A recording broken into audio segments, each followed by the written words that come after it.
Overhead, but it was not what we said. There was a feeling of togetherness. We took off in flight. The conversation was out of sight. There was a feeling of togetherness. How long can it last? What shall come to pass? Will we ever meet again? I know only your name. Is it all a game? When will we ever meet again? Soon the plane will land, and she'll wave her hand. There goes our feeling of togetherness. But as I walk away, I'll be longing for that day. We'll regain that feeling of togetherness. Good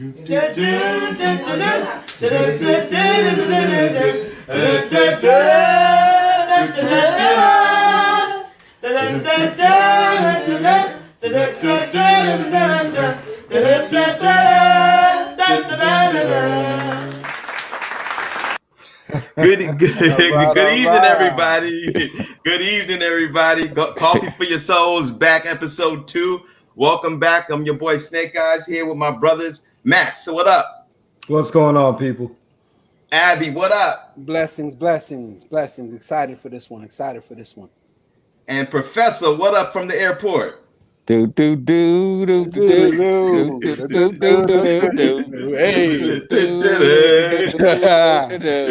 Yes, tonight's episode is gonna be really fun tonight. It's something close to my heart and to my family. And my friends have all experienced this great man. So we're gonna talk about some history tonight. That is Mr. Lloyd, Uncle Tyke Riddick. We're gonna get right into it, and I'm gonna give you a little overview about Tyke. Mr. Lloyd Tyke Riddick was born on June 26 in Harlem, New York. He excelled in athletics. He excelled in everything that he did. And then later, he jumped into the military, the U.S. Air Force, after high school. And while in the military, he became an icon living when on October 4th, 1957 in Germany, he became the first person to pick up a signal of the Russian satellite Sputnik. What's Sputnik, you young whippersnappers? We're gonna learn about it tonight. You're gonna learn about it tonight. And he was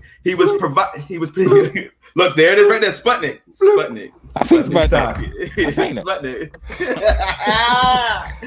So he was finally provided a major honor for his accomplishment, although it was 40 years later, and we're gonna talk about that.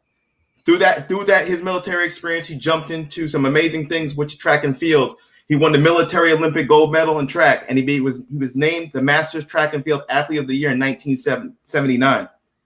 After those amazing feats, he jumped in and was one of the first African-American employees at Big Blue, otherwise known as IBM, where he worked for 23 years and got to meet his partner in crime, my father, John W. Fraser II, and that's exactly where this story starts. So he's also a singer who's sung around the world, from the Copacabana to the Cotton Club. He's done it all. He currently resides in Teaneck, New Jersey with his main squeeze, Miss Angela. Miss Angela, thank you very much for getting him set up tonight. We appreciate you. And without further ado, we would like to introduce you to Mr. Lloyd Tyke Riddick.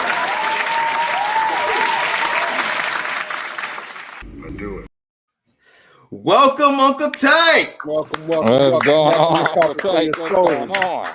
Yes, sir. So we're here tonight, Uncle Tyke. Would you like to say hello to the people?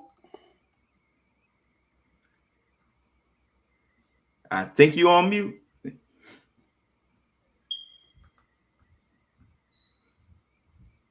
You're on mute, Uncle Tyke.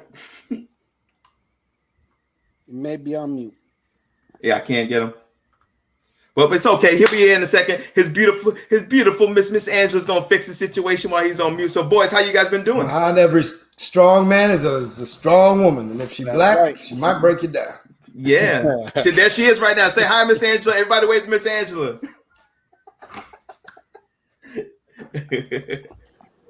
Uncle Tyke, you there? Mic check. Oh no! Can you see me? There we go. Yeah, We we can got see you. you. I'm trying to click it on. No, We can hear you now. We can hear you. We got audio. I can All see right, you Uncle guys. Tyke. I had him on here. Excellent. We good. Would you- We're live. I had him on. Would you like to say hello to the? Would you like to say hello to the people, Uncle Tyke? I think I don't know. Hello, people. Everything's There we go. cool. That's Hang right good. in Good. here. We just trying Thank to you get very it, much you know. for. Yeah, I'm trying to. I had it. We just had it before. It's working. Can you? We're loud and clear. You're good. You're good. You're good. We got you. We got you. You're loud and clear. We got you. All right, 1 second. 1 second. I'm trying to. Can they hear us, John? Yeah, I don't. Uncle Oh, Tyke, you, Tyke. Andrew, we good. You guys are good. Okay. We can hear you. But We're I good. want the picture. Yeah, now we Oh, can see you. We can see you. We Yeah, see we you. can see you guys. We, 1 thank second. you. This is what you're talking Okay, about. I'm just gonna do it over. Hey, this don't, hey, All don't right. get it. Hold on. We're gonna go off. You guys talk.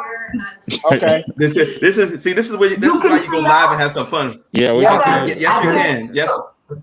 Okay, no problem. You can log out and log back in. Okay, Yeah. we're fine. All right. So while we get that situated and handle it, since the last show that we had a lot of things have changed. Okay. Are you back? That's what I was gonna do. You log out here. Yeah, there's a nice delay. Yeah. So I'll wait till they fix that, and So just to be clear, that's going to be all of us in about 30 years. Just FYI. I respect the man for just looking cool in his old age. I hope I look that good when I'm that age. I You know that remember, technology. I remember when it was just called the iPhone. I don't know what this thing is I got right now. Yeah, My listen. wife don't even help me to set up my phone plan. So he's doing all right. Live streaming, that's new, man. That's Yeah, that's new to us. We still learning this. So Right. That's what's like. We're going to be looking at holograms when we get older. on our watch. So the last thing that we've seen is that the last couple of weeks we've had a new president come aboard, and what was your feeling on watching Inauguration Day, Max, Abby, and Cole? I the pomp and circumstance of the office, kind of a return to the normalcy that you come to expect from the affair of a president being elected. They had the Pied Pipers on the flutes, dressed up like the old colonials.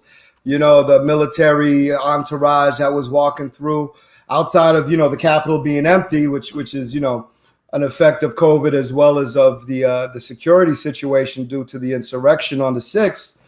It definitely ushered in a feeling of we're back to normalcy. Right. Just regular levels of government corruption, not breaking emollient clauses, not calling our diplomatic neighbors shithole countries. Back to normal government corruption, politicians just trying to line their pockets, so it felt very warm and comfortable to just know that, hey, we're back to normal America, not the TV show version that everyone was hot for. So it was interesting. I think, it's once the dust clears and once, things settle a little bit, and we see how this new administration is going to govern, especially given the very unique situation that we find the country in. I think it's going to be really interesting to see if the bipartisanship that Biden believes he is going to be able to foster in Congress and in the country in general, if he will be able to do it. right. I think you're still getting a lot of basically stubbornness from some members of the GOP who are, once again falling in step, and it's becoming an opposition situation. There's a lot going on. Yeah, I think that it's still a wait and see. You know what I mean? I don't think that stops. Hold on, while the lady talks on my microphone. So Uncle Tyke, are you back with us?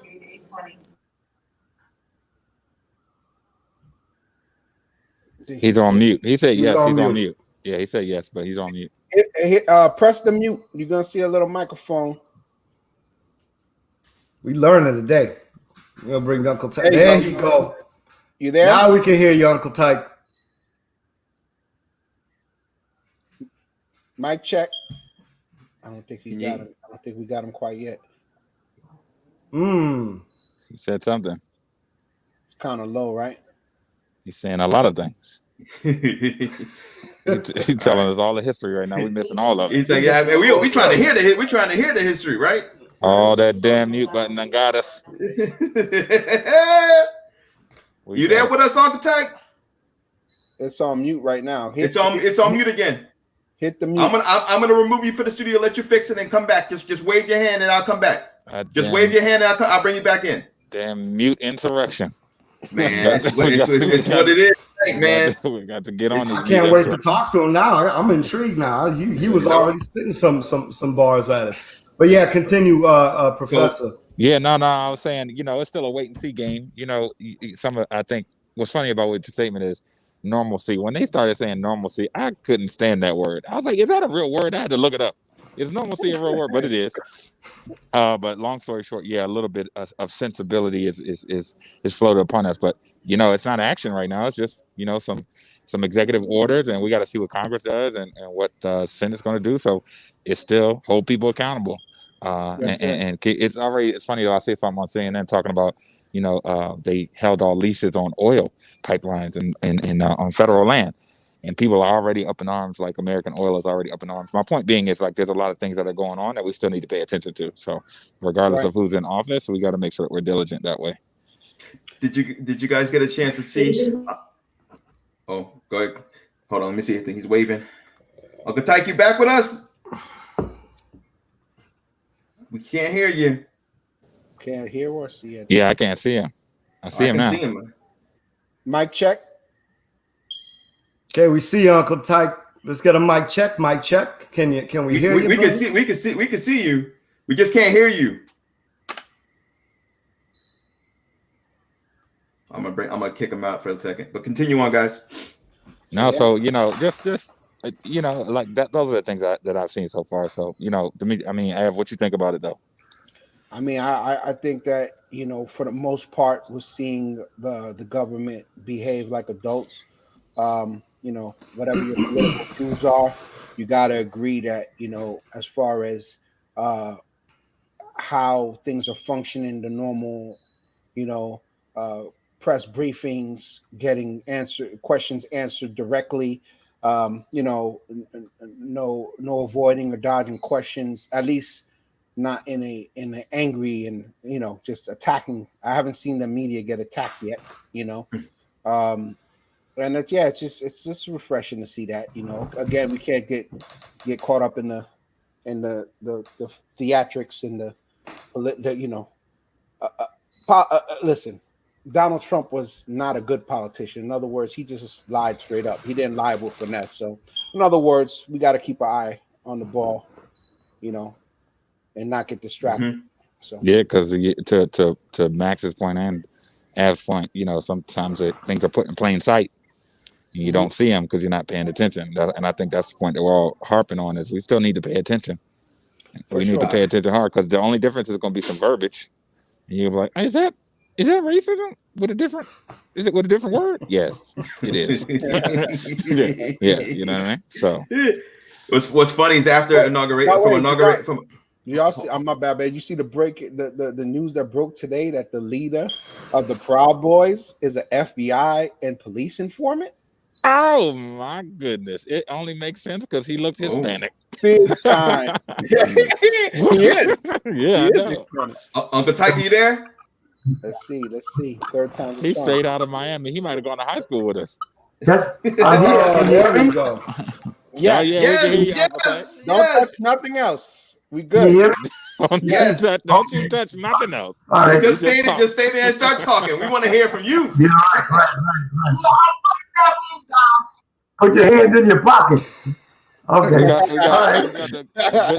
All right. So, everybody, we're going to do this again. Before Uncle Tyke gets on. We good, man. Let's yeah, we good. We got to get the singing when Uncle Tyke gets back on.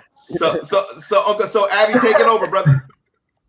Yeah, so I was looking over you have a very interesting life, man. It's a pleasure to have you on the show to get a little historical content from someone who lived such an amazing several decades in a time where America was transitioning in the heart of the civil rights and wars and a bunch of things going on. So we're very proud to have you on the show. And I see that you're from you from New York or New Jersey? New York. I was born in Harlem, 114th Street and 5th Avenue. Okay. Back in the days during the Depression. Excellent. 1934. 1934, and then and I see that at some point you decided to join the military, and I'm interested to find out as African American in that time, what made you choose the military? I'm sure that climate wasn't the best for African American at that time. So can you give us a little insight on? We were living in the South Bronx. And we didn't have very much money in the family, and that was I had graduated from Samuel Gompers High School, radio and TV, and that's what I took to the service with me. And I went and joined the Air Force, and sent up to Sampson Air Force Base for basic training, and that's where I got the nickname Tyke from my squad commander. I was up there until January of 54, and I was sent to Biloxi, Mississippi. Now that's interesting. Biloxi, Mississippi from Harlem, New York. Yes, that transition must have been a shell shocker because Mississippi was the heart. We're talking about forget about it. That's the heart of racism. And Mississippi's on every documentary I've ever seen where black people shouldn't go.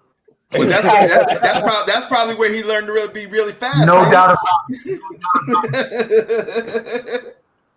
I was a bit aware of what happened in the South because when my mother was from Kentucky and her sister lived in Florida, we would go down to Pennsylvania Station, get on a train, and we could ride in any car up until you got to Delaware, which was the Mason-Dixon line. Then all of the blacks had to go up in the front two cars. And that's where we sat until the next day when we arrived in Florida. So I was somewhat aware of what went on. When we used to go to visit my grandmother in Kentucky, we would go down to the Greyhound station and we could sit anywhere we wanted to until we got to the Mason-Dixon line. Then all of us had to sit in the back till we got to Kentucky. So when I got to, go ahead. No, we flew down to. I'm sorry. Go ahead. Go. Please continue. We flew to Mississippi on a flight, and we got there. I was used to it. In our uniforms, that's where I found out that the railroad tracks separated the black side of town from the white side of town. What? And when you crossed those tracks, you were on your P's and Q's. We were in our uniforms, and if white people were coming down the sidewalk, we had to step off the sidewalk, let them go by. Even if you went into a store to buy anything, you could hold the hat up over your. If it touched your head, you had to buy it. The pants you could hold alongside of you. If you got back to the base and it didn't fit properly, you'd sell them to somebody else because you couldn't take them back. Wow. I saw Jim Crow close in person. Yep. Yeah, so I was there until I was there for about a year. And we're having so I was there for radio and TV. I was there for radio, and I took more. Okay, I took Morse code and graduated, and then went on to transfer to Europe. Okay, and you transferred. You went to Germany, I right? was. Can you hear me? Yeah, Yeah, we hear you. I was able to pick. I picked Germany because I wanted to be in Europe, so I could visit a lot of different countries, which I did. But when I got to Europe, I went into my squad in Darmstadt, Germany. I was also running track, and I formed a singing group while over there. So I had a lot of things going. I was busy. Tyke, I got a question for you, Tyke. It's you joined the Air Force, and we all learned the history of the Tuskegee Airmen. We learned how these brothers were flying in the sky, protecting those bombers going on their runs over Berlin, and they were being you Right. guys were being commended and given awards in Paris, France.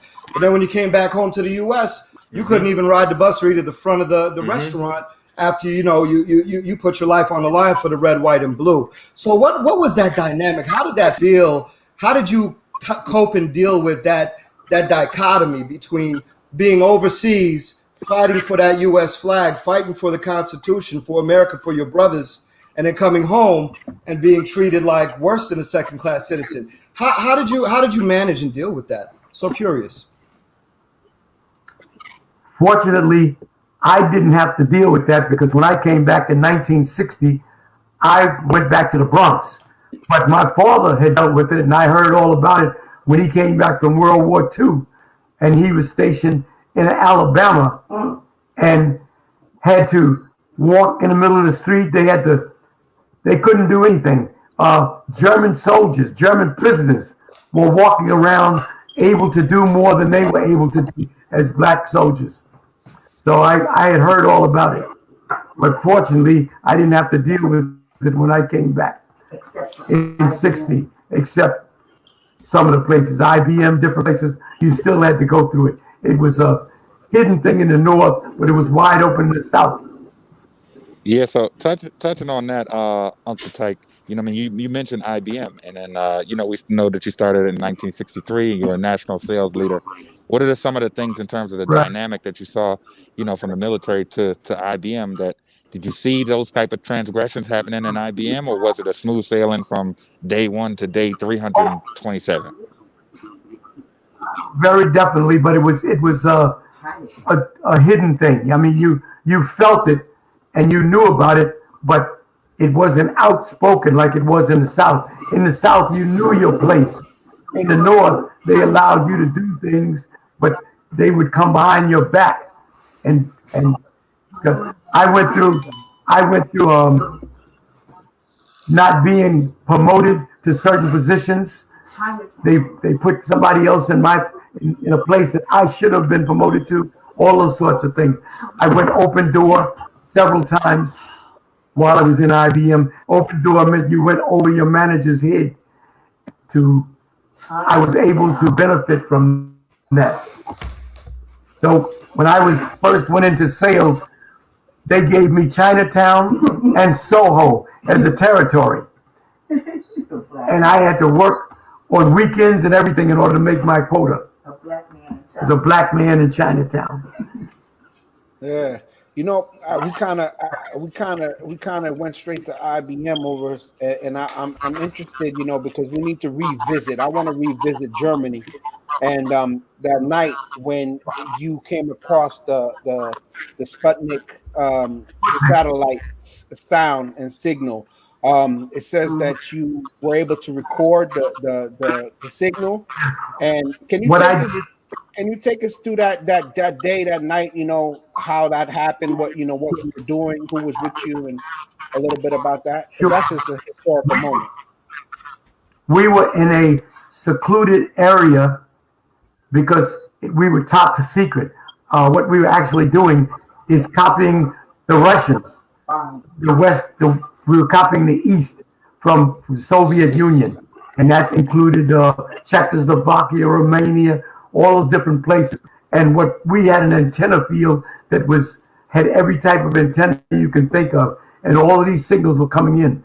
I was on a what's called a receiver, Hamlin 600, with ear sets on, typewriter in front of me with continuous paper, And what we did is scan the dial, and when you picked up a frequency or a signal coming in Morse code, you would copy that.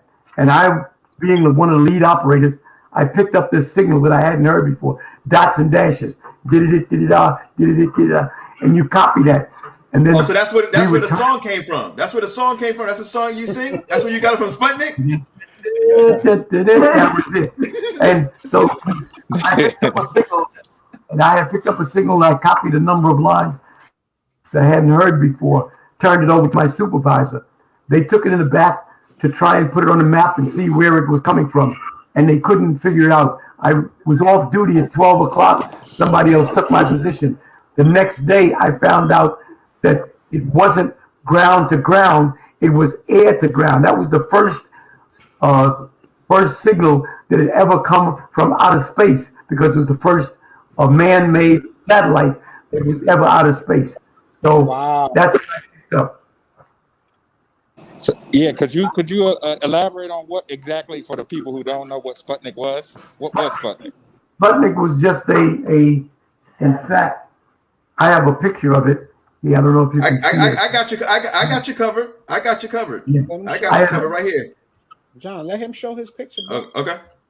So it's like Go It's ahead. just, satellites we have now. that's it. And the reason I got this picture was the very next year, 1958, I was picked to be on the U.S. military Olympic team, because I was one of the fastest sprinters in Europe in 57, 58, 100, 200 meters. So I was picked to be on the Olympic team, and we trained in Nuremberg, but we went on to Brussels, Belgium for the meet. And while we were at the meet, there was also the World's Fair there. And in the Russian pavilion, they had a picture, they had the actual Sputnik that I had copied the signal of. When it came back, they put it up naturally. They were showing it off. Wow. Now you said so. Okay, so when they see that the signal was coming from space, they automatically identified that it was a satellite, or they were still trying to figure out what was going on. Were they aware?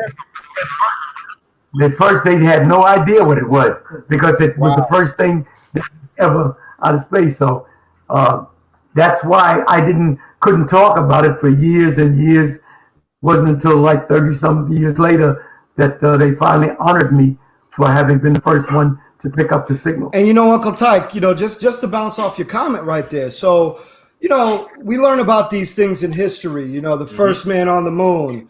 Neil Armstrong and the space race against the Soviets.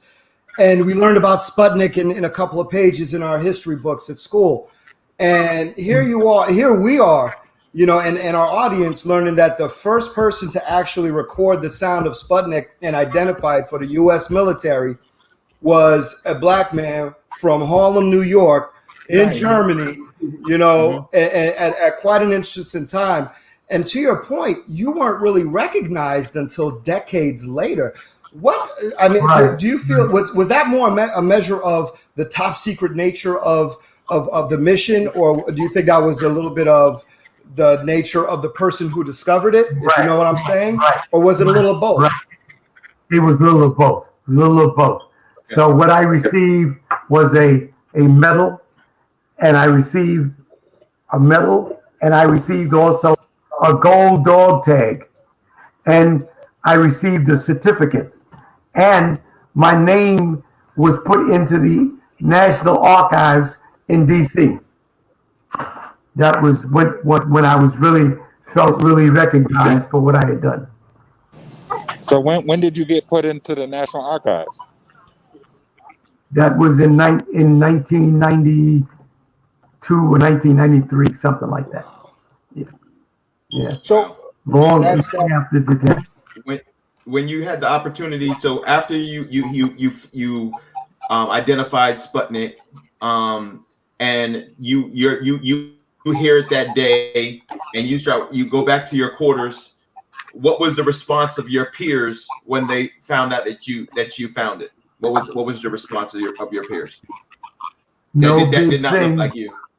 Okay. No, there's no big thing because my immediate sergeant was a cracker from Mississippi, and he actually had my I had a stripe taken away because we got in a discussion, heated discussion one night, and he actually took a stripe from me. So Wow. nothing That was was before. It That was was before no you. big thing until Was that before you heard Sputnik or after? After. no after. That's There was a incredible. jealousy that, but that's that's the way it goes. How did that make you? How did that make you feel though, Uncle Tyke? How did you feel about that? Was it something you just kind of let go, or did it bother you? Terrible, but what could you do? Nothing you could do about it. Otherwise, I gotten maybe thrown in the slammer. They have the position over you, and you have to go along with whatever. You go along to get along. And Uncle Tyke, you look at the events of recent days, the insurrection that occurred at the Capitol, and as the story has been unfolding and more news is coming out, you're hearing a lot of these people who are organized and who defiled the halls of the Capitol. Some of them were ex-military, some of them were active military, and I think it's kind of the elephant of the room that's never spoken about. How much white supremacy and racism is intrinsically part of the military. Remember, these are the same cavalries that rode down on horses to kill, the Indians whose native land we're all sitting on, and did it with a smile. So how do you feel now as a former military man, a veteran, in 2021, to see the Confederate flag being marched through the halls of Congress during a failed insurrection, and knowing that there was military people that were a part of that, and I would even say some police that were complicit? No doubt about it. Is it surprising, or is it more of the same, kind of like you've been saying? No, it's more of the same. And all of the marching that I did with Adam Clayton Powell, with Al Sharpton, with Malcolm. I marched with Malcolm. I marched with all of them. And you march until your feet get tired and nothing changes, or very little changes. They just find other subtle ways of doing the same thing that they've been doing all along. What was it? And it's about we're on the eve of Black History Month, but we don't see it as a month. We see it as all the time because it's our history too. What was your experience walking with Malcolm and Martin? You could pick one first. You could start off with Martin, MLK, because it was just his past day. So what was your experience working with him? That was back in, I think, '66. We marched to the UN building, and they had a gigantic meeting there, and that was one of the outstanding meetings that I had with Martin. But Malcolm, we were at the mosque on 16. We marched up and down 7th Avenue. With Al Sharpton, we were out in Queens and Brooklyn, and we were marching for the young people. Admiral Uwima, when he was hurt by those people. So just marching. I was at the March on Washington. I was at the Million Man March. I was at the march we had here in Harlem, and it's just on and on and on. And it just seems that you're wearing out your shoe leather. So, quick question: What did you march with? Big Al Sharpton or skinny Al Sharpton? He started big, and by the end of the march, Leave my frat brother alone, man. You gotta give Al his credit though. I was up every morning, 4 in the morning, working out, man. He's doing his he's thing. working out. I just want to know as a point of reference, and which one was it? Was it Big Luther, Little Luther? You know what Uncle Tyke, we have a question from a follower. Shout out to Byron Mackey, one of our amazing guests from season 1. He asked, years later, has a white person ever apologized to you for a racist act they committed towards you in the past? and that might even be someone you served with, sir. Not that I was able to hear, although the sergeant that I was overseas with, when we did have some gatherings, we talked, and he was, I think he was sincere when he said that if he had known or if he hadn't felt the way he felt, that sort of thing, But that's what he brought with him in the service, and that's the way he acted. But then when we met years later, it was different. Mm-hmm. So, what are you going to do? We're going to get back to when you came back to the States and got back into civilian life, and your time with IBM and the post office and so many different, you have such an interesting life, man. I was looking up and said that you won a couple gold medals in the Olympics. What did you run? 100 meter, 200 meter? 100, 200 was basically what I ran. The first time the gold medal that I won was the main one was with the Air Force when we went to the military World Military Championships in Brussels, Belgium. That was in 1958. Brought back the gold medal from there. Then in 79, I was running with the New York Pioneer Club, but we went over to Hanover, Germany, to the World Championships, Masters World Championships. I was 45 years old. I won the 100, the 200, and we won the 400 meter relay. Wow. So that next year, I was given the Masters Champion of the Year for at downtown at the Athletic Club for being the only person out of about 100 or so of our team that brought back 3 gold medals. Amazing. Wow, man, that's amazing, man. Gold medal, amazing Olympian on our show, bro. That's pretty. You still have those? Yeah. You still have those medals? Yes, indeed. I've got. This is one of them. Yeah, I'm about to say, if you don't got it, we got to get your sound engineer back there to show us. Okay. Wow, look at that. Yeah, that's the medal, and I've got a number of medals downstairs and trophies. I've run in the pin relays many years, run in the Pan Am Games, and I've been running in Europe. My lady wants, my Frau wants me. I sprechen Deutsch. When I was over there, I ran because that was building the relationship with the Europeans. So I was allowed to run with the German track team while I was over there, and we ran all over the West Germany. And so, I was considered Schwarzer, the black. They said, "Oh, the Schwarzer," because I was in many towns that had never seen black people before. And when I would come in my German team, the kids were all around me. The Schwarzer, the black. They want to touch me.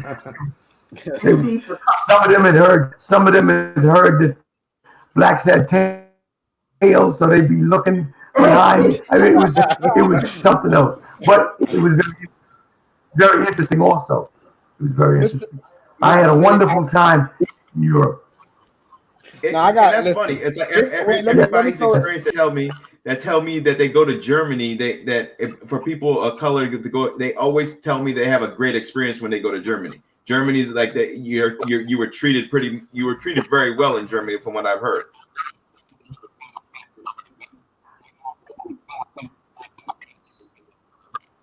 I was treated very well. One of the things is that the people are okay if you get in with the people. I had some friends over there that wouldn't learn to speak German. They wanted everybody to speak English. That's a problem. When in Rome, do as the Romans. That's the whole thing. So I got in with the people and I enjoyed myself. France, Italy, Spain, everywhere I lived, I hung out. It was all fine. It was all good. All good. Mr. Riddick, This is the worst. I have a question here, and this is something that stuck out for me. That's amazing. It says that you were just shy of 1 second of the great Jesse Owens in the 100-yard dash. Is this accurate? Yes. Wow.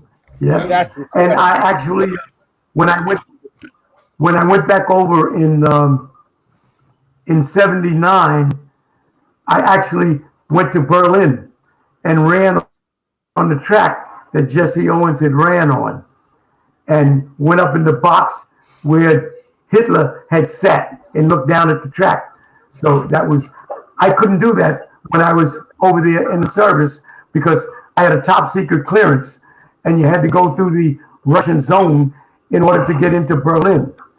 So I could only do it after I left the service.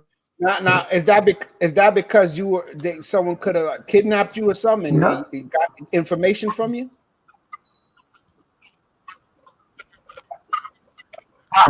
Did not allow me to go anywhere near where I might have been kidnapped or whatever. Oh wow! Right. Wow. That's pretty impressive, man. Yeah, it says 11.25 seconds, 100 meter, man. That's some speed right there.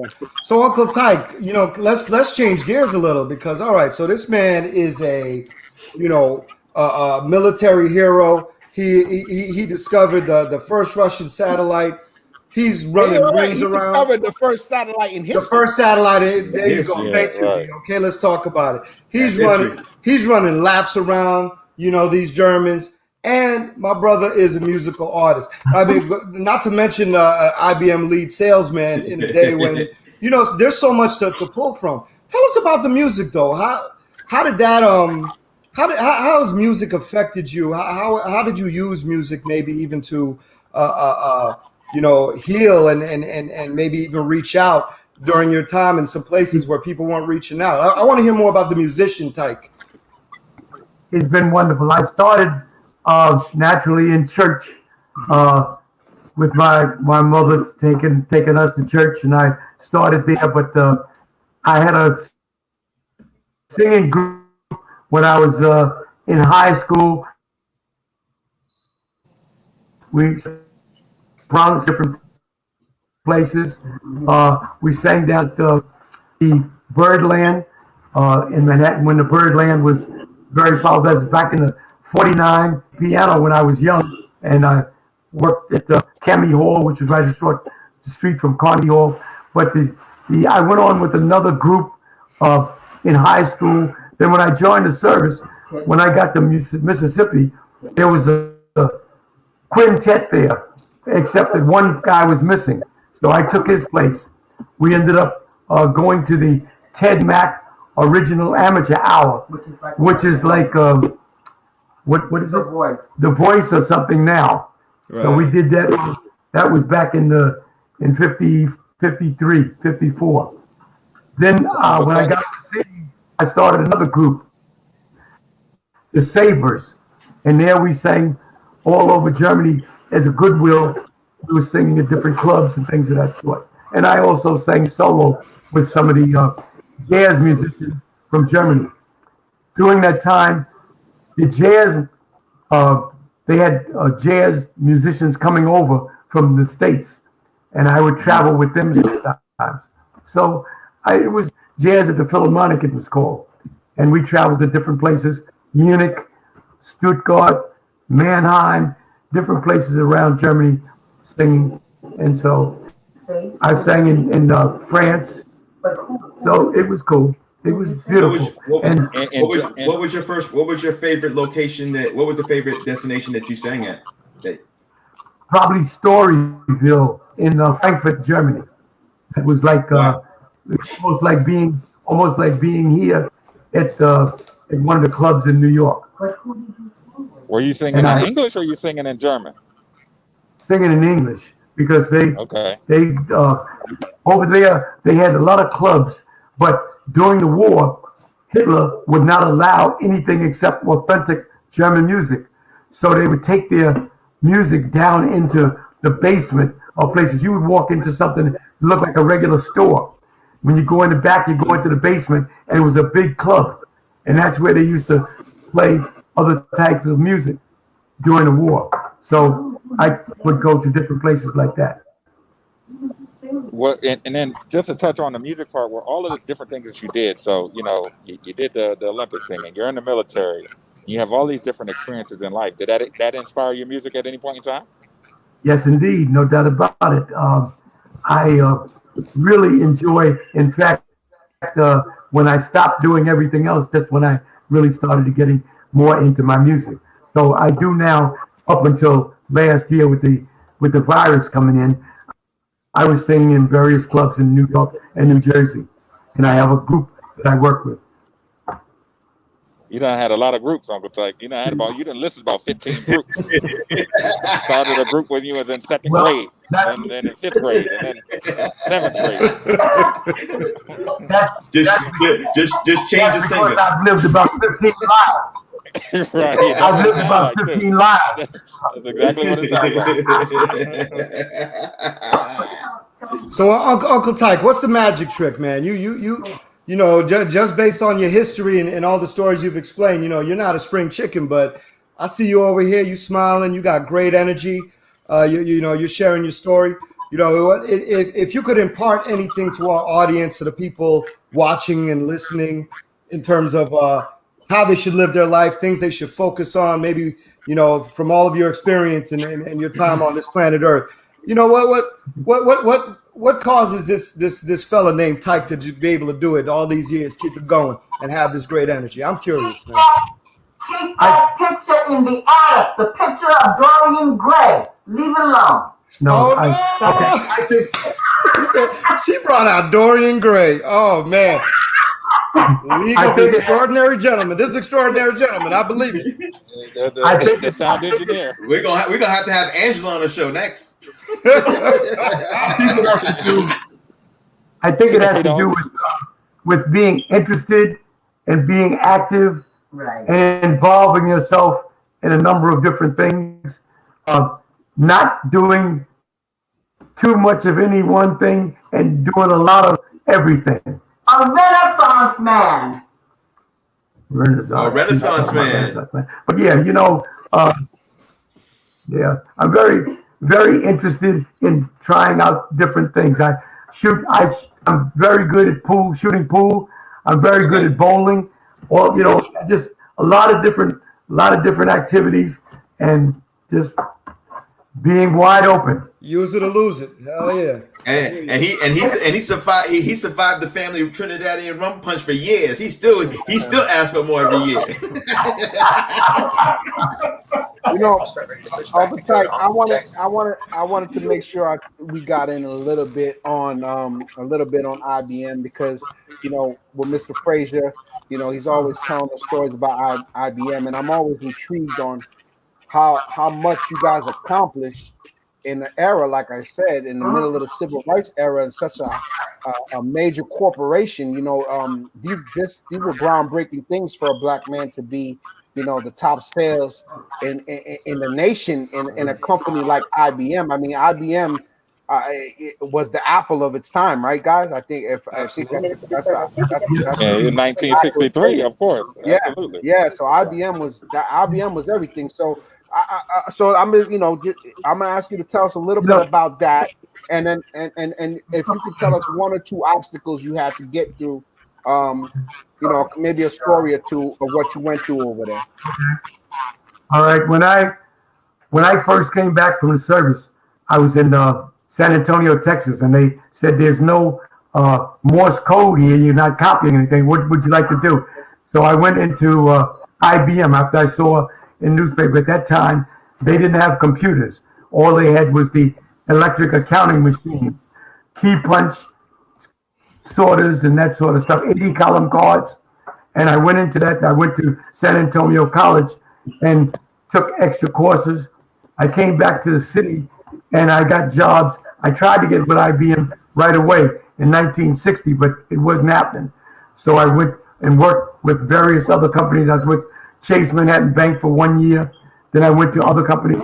It wasn't until 63 that I was able to get into IBM. And I got into IBM up in Poughkeepsie, New York. So I drove 75 miles from the Bronx to Poughkeepsie every day. Wow. And finally, after 3 years, I was able to transfer down to New York in IBM. And I worked in IBM in various different positions as an analyst, as a key punch operator. Then the opening came to go into sales. And I went into sales in 65. And I worked, in 75, I went into sales. And I worked in sales till 20 years. I worked in 23 years. I worked for IBM, but 10 years I worked in sales. And I got down. I was working Wall Street, and I had various different corporations. After I did the Chinatown and Soho thing, and they saw that I was really good at what I was doing. I had Chase Manhattan Bank. I had various other large corporations, and then I got in a problem with the manager because of him wanting to take my corporations and give them to someone else when we started next year.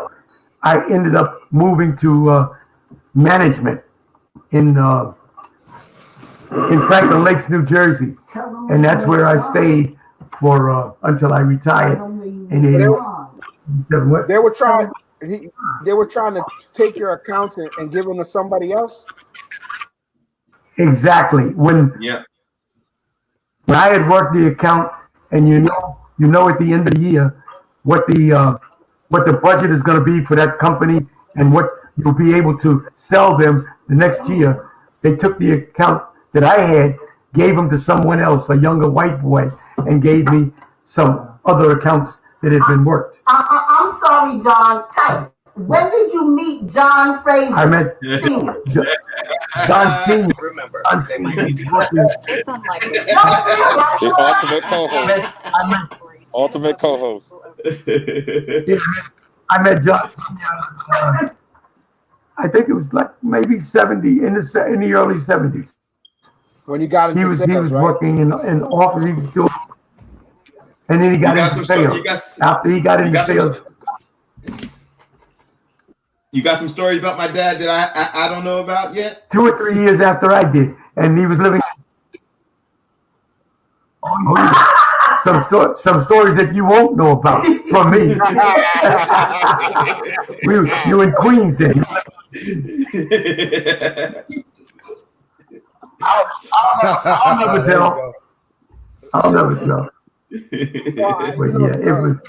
I think the one thing that I can always say is that, whenever my dad talks about you, he always lights up, and it's funny. It's like, Tyke's my best friend. It's like he's always just the conversations, and it's the one thing that I know that you're not my blood, but you are my blood, right? And you've been in my family since I was a baby. You changed my diapers, and and from that, I've seen you grow and be in my household for everywhere we went. You were always there. Even when you would drive your little the little Nissan that you came down to my house in Virginia and then went to Florida. You never stopped. You always riding, always driving.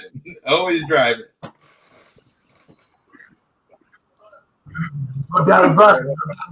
And with your grandmother, like that poem I wrote, she was my mother too.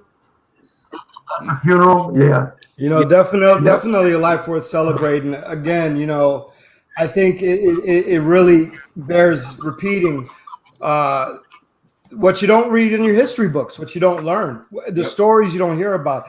Even to hear about your struggles at IBM, you think about, because I was born in New York. My parents immigrated to New York in the 60s as well from Haiti. And, they used to call my dad Frenchie because, he was Haitian and he spoke French, right? But you hear these stories about, even in a city like New York, where people have this vision of such a diverse, open-minded place, and relative to the rest of the U.S. at the time, I guess it was. But just to hear the hindrances that you had to go through, and just to be successful, it really bears repeating how impressive and how amazing your life was, Tyke. It's really an honor to meet you. It's really nice to get a chance to share your story, and we thank you for your service. My goodness, you heard the first satellite ever in space. That's you. I want to see that in a history book. We need a petition for that. Yeah, we need to definitely. Tyke needs to be in some books because, man, that you part of the fabric of why the U.S. won the space race. My goodness, it's amazing. Uncle Tyke, from with the history that we have in Washington D.C. at the Smithsonian National Museum of African American History and Culture, have they reached out to you to hear your story and put everything in there? Is there something that we need to do to help get you there and get you in that place? I did send the bio to them some time ago, but I haven't heard anything back. But you have the living story, our story. Remember? Yes. But like I said, on I'm in the National Archives, and that's out there for people to see. But it would be nice if I got some recognition in the Black History Museum. You know what? Well, we're gonna see if we can start a little petition and see if we can get that to happen, because it's all facts, it's all true. It's a major time in history. When you think about the space race, and you hear about Russia and the Cold War, and how really how that shaped where we are now as a nation. That it could have went both ways. We could have been in the position of Russia, and so it's something that you need to definitely get your recognition for that. And a place like the African American Museum, I mean, that's the place where it should be. So yes, indeed. We need to definitely see if we can get a petition going to get that to happen, man. Because your service is to be commended. Your life, from the gold medals, from being one of the first African Americans in IBM. I mean, it's something that we need to know about. So it's an honor to have you on the show, and we're gonna see if we can start that petition. Yeah, and that's also with all Smithsonian too, because it should be in the Air and Space Museum as well. Mm-hmm. That should be another location as well. So you should have multiple places on the National Mall, and we're going to try to do something. Coffee for Your Soul is going to try to do something to get that started. So I'll say this: I'm honored that you are our first guest for the 2021 year, and we're gonna continue doing what we do. But I think this was like one of the most inspiring conversations, because there's things that I didn't even know. I had to sit back and just listen, because these guys know me forever, right? And just like my dad for a long time, it's just like sometimes I get amazed to hear conversations that I have never heard, and they were pulling that out, because there's things that we've talked about a lot, and just having the conversation. Like my boys when they see Uncle Tyke, they start singing. I'm like, it's going in every single one, from my kids, Devon's kids. It's just amazing. And to have that song still going on from 1978 till now, I'm like, since my life is just like, it's been amazing. And I appreciate you instilling the values and the things of being so close to my dad, and always supporting my dad and my family. And then also me and my friends and the things that we've done. You've been in my house, multiple parties and everything, my wedding, all that stuff. So everything that you've done, I appreciate all the things that you've done from the bottom of my heart, and taking the time to be here tonight. And I hope everybody got an opportunity to learn a little bit about some Black history, which is American history. There you go. We are involved with everything, and you give the respect where it's due. And then there's things like this which changes the books and the history books and there's things that are being left in there that don't need to be in there. Let's put information like this in there so we learn about it. So well said. That's real. Well, I certainly want to thank you all for having me, and I've enjoyed it. We're gonna before Thank you very much. We still want to give you some love, so we want to give you another clap. You ready? Okay.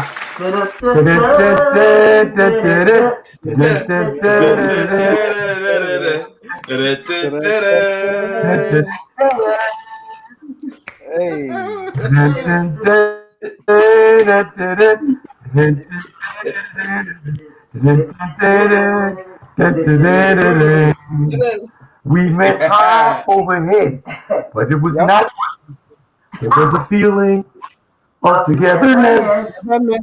We took off in flight. Conversation was out of sight. There was a feeling of togetherness. Okay,